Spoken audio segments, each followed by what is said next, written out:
பார்த்திங்கன்னா இப்போ கொதிக்கிறது என்னன்னு பார்த்திங்கன்னா இது முடக்கத்தாங்க. ஏன்னா முடக்கத்தான் ரசத்துக்காக தயார் பண்ணுறது, முடக்கத்தான் ரசம் தயார் பண்ணுறதுக்காக அப்படியே இந்த கொடியை எடுத்துகிட்டு வந்துடணும் வேரோடு. இந்த இருக்குது பார்த்திங்களா, இந்த கொடியை அப்படியே வேரோடு எடுத்துகிட்டு வந்து நல்லா சுத்தமாக அலசிட்டு அந்த இலை அதனோட காய் இருந்தாலும் சரி அந்த கொடி வேறு எல்லாத்தையும் வச்சு நம்ம அம்மியில் வச்சு நல்லா தட்டிவிடணும். ரொம்ப அரைக்கிற மாதிரி தட்டாமல் இந்த மாதிரி ஒரு நல்லா 2-3 தட்டு தட்டினீங்கன்னா அந்த தண்டு பகுதியெல்லாம் நல்லா உடஞ்சிடும். அந்த அளவுக்கு தட்டி அப்படியே எடுத்துக்க வேண்டியது தான். அம்மி இல்லைன்னா மிக்சியில் விட்டு அடிக்கக்கூடாது. இந்த உரக்கல் இருக்குது பாருங்கள், சின்ன உரல், அதில் வச்சு இடிச்சுக்கலாம். நல்லா சுருட்டி வச்சு உள்ளே வச்சு அமுக்கி இடித்தோம்னா நல்லா இடிஞ்சு போயிடுது. அதை முதல்ல இப்படி எடுத்துட்டு ஒரு சட்டியில் இந்த மாதிரி தண்ணி வச்சு அதுக்குள்ளே முழுந்தி போட்டுட்டுங்க. அதுக்கு அப்புறம் கொஞ்சமாக உப்பு, மஞ்சத்தூள், கொஞ்சம் மிளகு ஜீரக பவுடர் இருந்தாலே போட்டுக்கலாம். அது கொஞ்சம் போட்டுக்கிட்டு அப்படியே குடிக்க முடிஞ்சால் குடிச்சிடலாம், ரொம்ப நல்லது. ஏன்னா புளியை சேர்த்தோம்னா அதனோட பவரை கொஞ்சம் குறைக்கும். அது அப்படியே பெரியவங்களாக இருந்தாங்கன்னா அப்படியே குடிச்சிங்கன்னா ரொம்ப நல்லது தான். இல்லை குடிக்க முடியலன்னா நீங்கள் கொஞ்சம் புளி அதில் கரைச்சி விட்டுக்கிட்டா தான் குடிக்க முடியலன்னா கொஞ்சம் கசப்பு தன்மை இருக்குங்க. இதை மட்டும் குடிச்சிட்டிங்கன்னு வச்சுங்க, வயிற்றில் எந்த ப்ராப்ளமாக இருந்தாலும் வெளியேறிடும். வயிற்றில் உள்ள வாயுக்கள்லாம் வெளியேறிடும். இன்னொன்று ரொம்ப முக்கியமானது, மூட்டு வலி உள்ளவங்களுக்கு இதை அடிக்கடி குடிக்கணுங்க. 2 நாளைக்கு ஒரு திருப்பமாவது குடிச்சுவோம். ரசத்தை வச்சு அப்படியே கூட ஃப்ரிட்ஜில் கூட வச்சுக்கலாம். ஏன்னா இது கொஞ்சம் சூடு வாங்கிச்சது, இந்த சூடு நிரம்பினது இந்த செடி. அதனால் நம்ம குளிர்ச்சிப்படுத்தி கூட குடிச்சிக்கலாம்.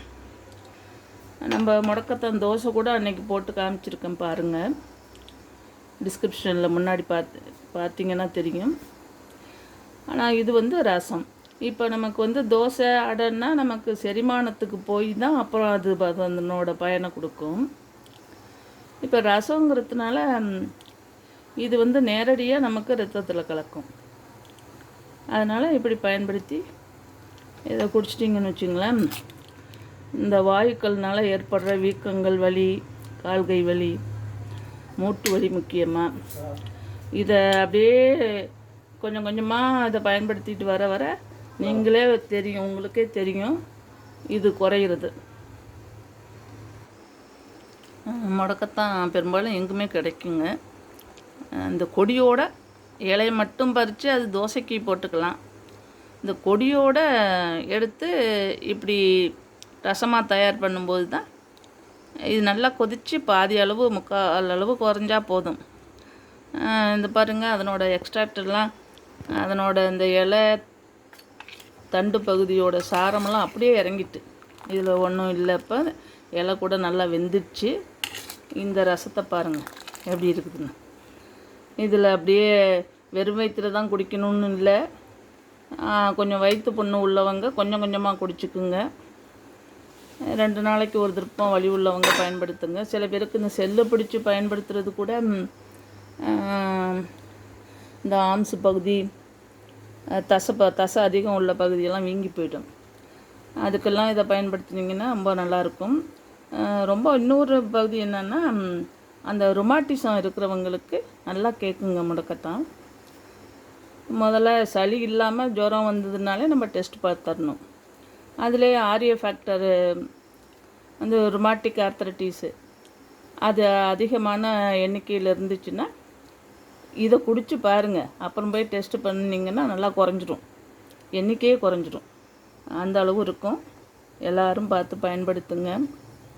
முக்கியமாக மூட்டு வலிக்கு தாங்க இது. அப்புறம் நல்லா காற்று பிரியுங்க இதில். இந்த ரசம் குடித்தோம்னா, புளி சேர்க்காமல் குடித்தோம்னா ரொம்ப நல்லது. ஆனால் கொஞ்சம் புளி சேர்த்து குடிச்சிக்கலாம், ஒன்றும் இது இல்லை, ரொம்ப நல்லா இருக்குங்க அது. இதை அப்படியே ஆற விட்டு அப்படியே எடுத்துட வேண்டியதாங்க. ரொம்ப உடம்புக்கு நல்லது. சளி இருந்தாலும் கண்ட்ரோல் ஆகும். மன அமைதியை கொடுக்கும். வலி குறைஞ்சாலே தான் மனசில் அமைதி ஏற்பட்டு போயிடுமே. மூட்டு வலி, கணுக்கால் வலி, பாத வலி, இந்த விரல்கள்லாம் கூட வெடுக்கும். அதெல்லாமே நின்று போயிடுங்க. அடிக்கடி பயன்படுத்திக்குங்க. தோசையை முடக்கத்தான் தோசை எப்படி பண்ணுறது, எப்படி அரைக்கிறது முதற்கொண்டு எல்லாமே போட்டிருக்கேன். அதையும் பாருங்கள்.